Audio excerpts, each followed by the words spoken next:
For the intro, World War II was the most destructive conflict in human history. Over 70 million people died, continents were reshaped, and global power changed forever. But behind all of this were a handful of nations, key players whose decisions, strategies, victories, and failures determined the outcome. In today's video, we'll break down every major country involved in World War II, not just the big three, not just the Axis, but all the countries whose actions truly shaped the war. This is the full story, simply explained but deeply explored. Chapter 1, Germany, the Architect of War. To understand World War II, you have to start with Germany. After losing World War I, Germany was humiliated, economically crushed, and politically unstable. That changed when Adolf Hitler rose to power in 1933. Hitler rebuilt the military, broke international laws, and pushed a belief in racial superiority and territorial expansion. Germany annexed Austria in 1938, then took part of Czechoslovakia, then demanded more. On September 1, 1939, Germany invaded Poland, and the world plunged into war. Germany introduced a new style of fighting, Blitzkrieg, meaning lightning war. Fast tanks, coordinated air attacks, and swift infantry smashed through Europe. Within months, Denmark, Norway, Belgium, the Netherlands, and France fell. Germany became the dominant force in Europe. Chapter 2, the Soviet Union, the Titan in the East.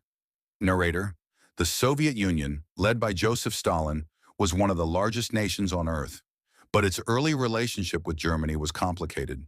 In 1939, Germany and the USSR signed a pact agreeing not to fight each other. Behind the scenes, they even divided Eastern Europe into spheres of influence. But Hitler never intended peace.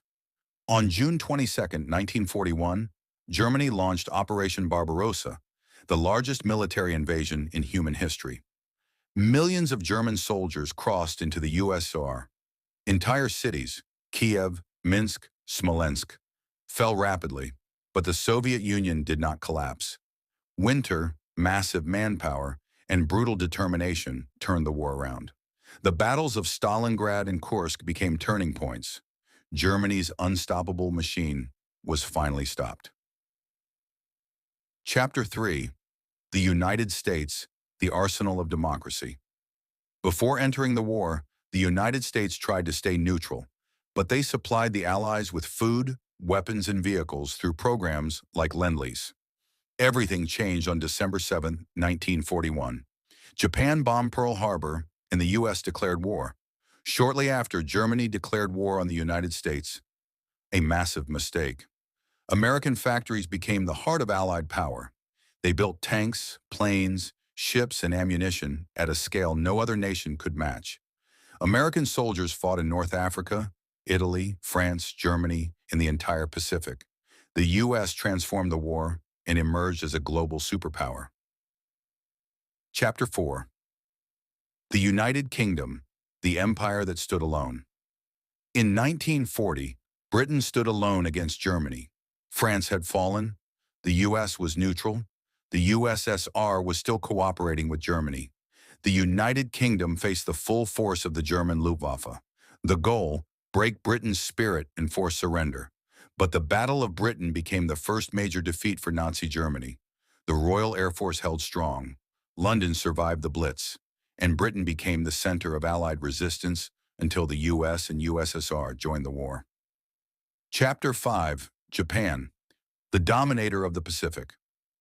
While Europe was at war, Japan had been expanding across Asia since the early 1930s. Japan built a powerful empire stretching across China, Korea, and the Pacific Islands. Their goal? To dominate Asia and secure natural resources. But American sanctions hit Japan hard. So Japan launched a surprise attack on Pearl Harbor. This brought the U.S. into the war and started the brutal Pacific Campaign. Famous battles like Midway, Guadalcanal, Iwo Jima, and Okinawa showed how intense this theater was. Japan fought fiercely until the end, but surrendered in 1945 after the atomic bombings of Hiroshima and Nagasaki. Chapter 6, Italy, the failing ally. Italy, led by Benito Mussolini, dreamed of restoring the ancient Roman Empire. They joined Hitler and formed the Axis. But Italy struggled militarily. Their armies were under-equipped and poorly led. Defeats in Greece, North Africa, and Sicily weakened Italy's position. In 1943, Italy surrendered and switched sides. The German army then took control of northern Italy and continued fighting. Chapter 7. France, Defeat and Resistance. France was a major power, but Germany's blitzkrieg overwhelmed them in 1940. The government surrendered, and France was divided. Occupied France, controlled by Germany. Vichy France, a puppet regime. But not all French people accepted defeat. The Free French forces, led by Charles de Gaulle, continued fighting from abroad. French resistance groups inside the country sabotaged German operations until liberation in 1944. Chapter 8. Other important nations. Many countries that don't get much attention played crucial roles. Poland, the first victim of the war. Its resistance, pilots, and codebreakers contributed massively. Canada provided ships, soldiers, and huge industrial support. Australia and New Zealand fought in the Pacific and in Europe. China had been at war with Japan since 1937. China tied down massive numbers of Japanese troops. Yugoslavia and Greece. Their resistance movements delayed Germany and changed its plans. India, over 2 million Indian soldiers fought for the Allies. WW2 was global, not just European. Chapter 9. The End of the War. In Europe, the war ended when the Allies pushed into Germany from west and east. Berlin fell in May 1945.